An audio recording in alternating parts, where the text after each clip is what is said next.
ну ძალიან საინტერესო საკითხია ეს ყოველივე. ეს არის სტანდარტი, რომელსაც ხშირ შემთხვევაში ბიზნესმენები მიმართავენ ხოლმე. ეს არის უპრინციპო და უსამშობლო ბიზნესის სტანდარტი და სხვა არაფერი, ეგრეთ წოდებული free business G, რომელიც შექმნა ბატონმა ისაკაძემ, ეს არის უტიფრობა და უტიფრობის მაქსიმალური გამოხატულება, თორე როგორ შეიძლება ჩვენ ისაკაძეს მიერ იყოს ინსპირირებული ესეთი მსგავსი ტიპის შემოქმედება, როდესაც ეს ორგანიზაციები მილიარდობით ლარს შოულობენ, რომლებიც არიან აი ამ პლატფორმაზე გაწევრიანებული, რუსეთში შოულობენ მილიარდობით ლარს.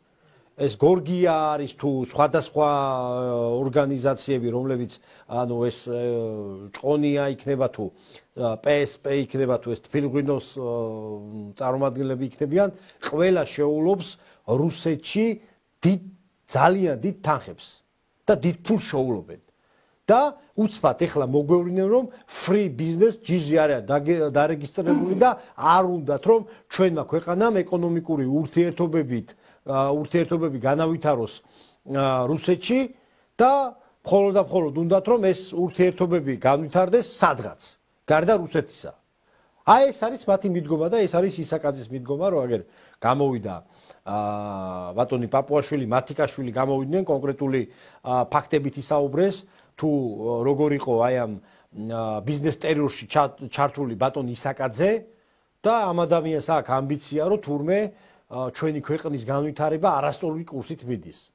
აი რატომ უნდა დაუჯეროს საზოგადოებამ აი ამ მტარვალებს პირდაპირ გაგებით. ესენი არ არიან მხოლოდ და მხოლოდ ორიენტირებული ანუ ფულზე. ესენი არიან ორიენტირებული სამშობლოს გაყიდვაზე. ეს არის ფაქტი. მათი კეთილდღეობა არის მნიშვნელოვანი. მათთვის მნიშვნელოვანი არ არის ქვეყნის ინტერესები და სახელმწიფოებრივი ინტერესები.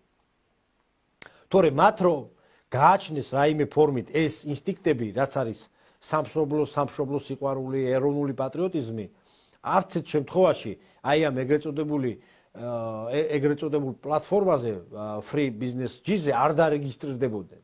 და რატომ იცით?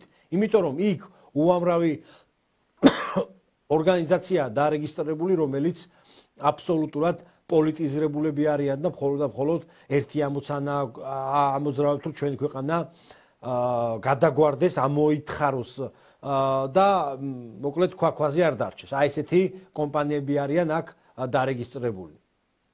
მაგრამ მათთვის ეს არა მნიშვნელოვანი არ არის, არც ბატონი ისაკაძისთვის და არც სხვა პირებისთვის, თუნდაც ჭყონიასთვის.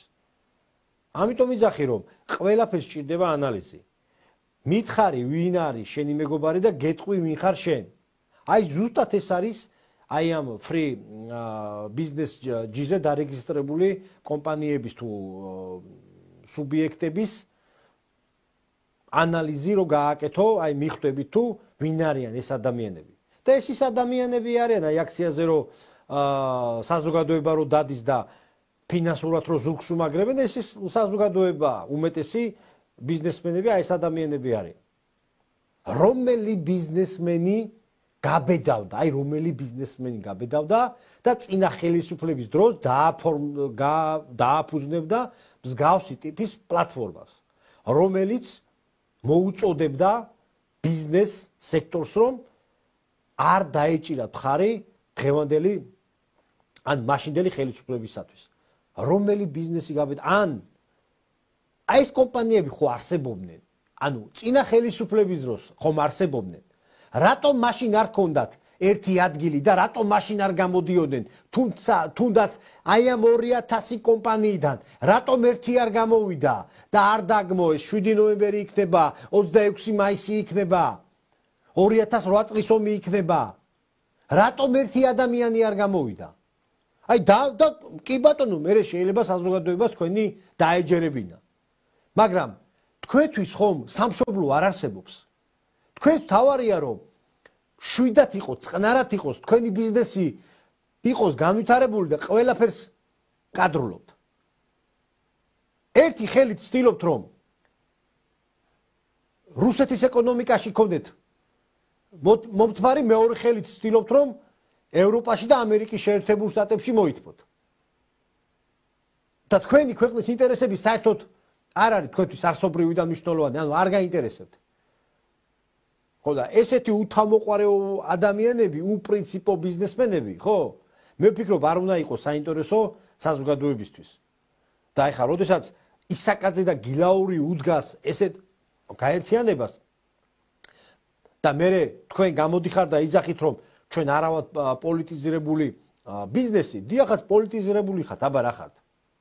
და ძალიან კარგი იქნება თუ კამპანია იქნება ისეთი ბატონ ნიკოლოზ რომ მაგალითად არ გორგიაში არ იყიდო რაღაც კონკრეტული ნივთი მაგალითად ის პეპელა თუ სუპერი თუ რაც იყო ის ბავშვების სათამაშოები არ უნდა შეიყვანო ბავშვი რაღაცა ეს კამპანია უნდა დაიძრას